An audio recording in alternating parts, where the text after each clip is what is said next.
sit down and sort of compose what I thought was an appropriate response. I actually initially went next door to the acting AG's office, but he was not there. We were both on an email. I knew we would both have probably a very similar reaction to it. He was not in his office, so I returned to my office and I sat down to draft a response because I thought it was very important to give a prompt response rejecting this out of hand. In my response, I explained a number of reasons. This is not the department's role to suggest or dictate to state legislatures how they should select their electors. But more importantly, this was not based on fact. This was actually contrary to the facts as developed by department investigations over the last several weeks and months. So I responded to that, and for the department to insert itself into the political process this way, I think would have had grave consequences for the country. It may very well have spiraled us into a constitutional crisis, and I wanted to make sure that he understood the gravity of the situation because he didn't seem to really appreciate it. And what was Mr. Clark's reaction when you sent this email to him? He didn't respond directly to the email, but we met shortly after that. After I sent the email, the acting AG returned. I went to his office. He had just read it. He had a very similar reaction to me.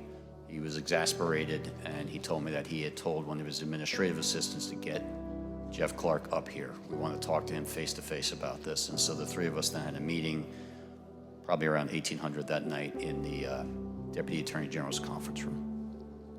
And one of the things that you said to Mr. Clark is, quote, "What you are doing is nothing less than the United States Justice Department meddling in the outcome of a presidential election." And I assume you conveyed that to him as well in your meeting that evening? Yes, in those very words. It was a very contentious meeting, but yes, that was said amongst other things. And despite this contentious meeting and your strong reaction to the letter, did Mr. Clark continue to push his concept in the coming days? He did, yes.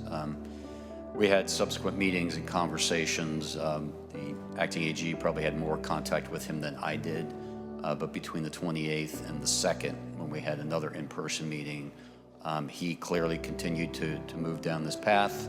He began calling witnesses and apparently conducting investigations of his own. He got a briefing from DNI about purported foreign intelligence interference.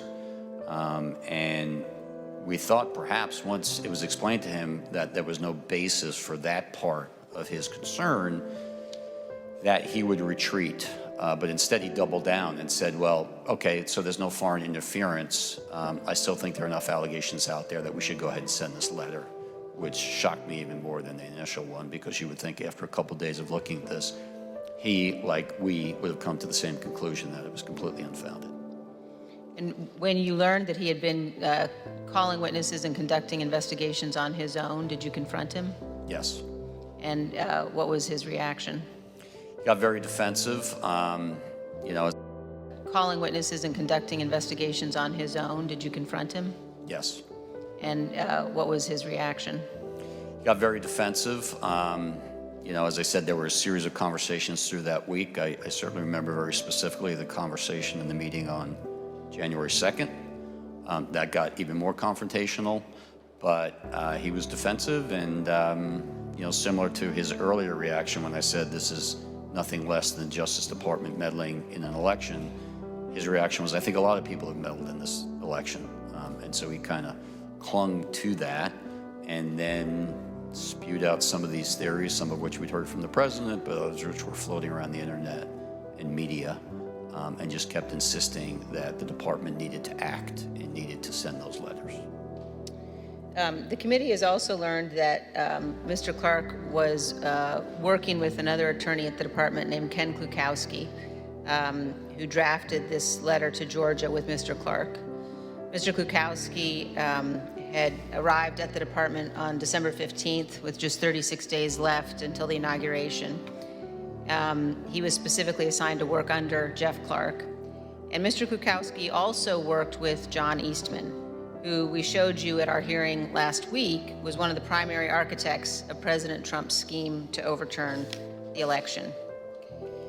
The Georgia letter that we've been discussing specifically talks about some of Dr. Eastman's theories, including, quote, The purpose of the special session the department recommends would be for the General Assembly to determine whether the election failed to make a proper and valid choice between the candidates, such that the General Assembly could take whatever action is necessary to ensure that one of the slates of electors cast on December 14th will be accepted by Congress on January 6th. The committee's also learned that the relationship between Dr. Eastman and Mr. Klukowski persisted after Mr. Klukowski joined the Justice Department.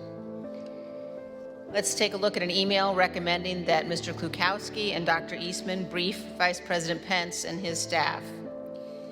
Other recipients of this email included the Chief of Staff to Congressman Louis Gohmert. And the email says, as stated last week, I believe the Vice President and his staff would benefit greatly from a briefing by John and Ken. As I also mentioned, we want to make sure we don't overexpose Ken given his new position. This email suggests that Mr. Klukowski was simultaneously working with Jeffrey Clark to draft the proposed letter to Georgia officials to overturn their certified election and working with Dr. Eastman to help pressure the Vice President to overturn the election. I want to thank all of our witnesses for being here today and for answering our questions about this letter and other issues. We asked Mr. Clark some of the same questions that we've asked you, and here's how he answered. Did you discuss this draft letter to Georgia officials with the President of the United States? Fifth, and executive privilege, again, just restated for the abundance of caution. Okay, if you look again at the draft letter, in the first paragraph, second sentence says, the department will update you as we are able on investigatory progress, but at this time we have identified significant concerns that may have impacted the outcome of the election in multiple states, including the state of Georgia. Isn't that in fact contrary to what Attorney General Barr had said on December 1st, 2020? Fifth. Mr. Chairman, I yield back.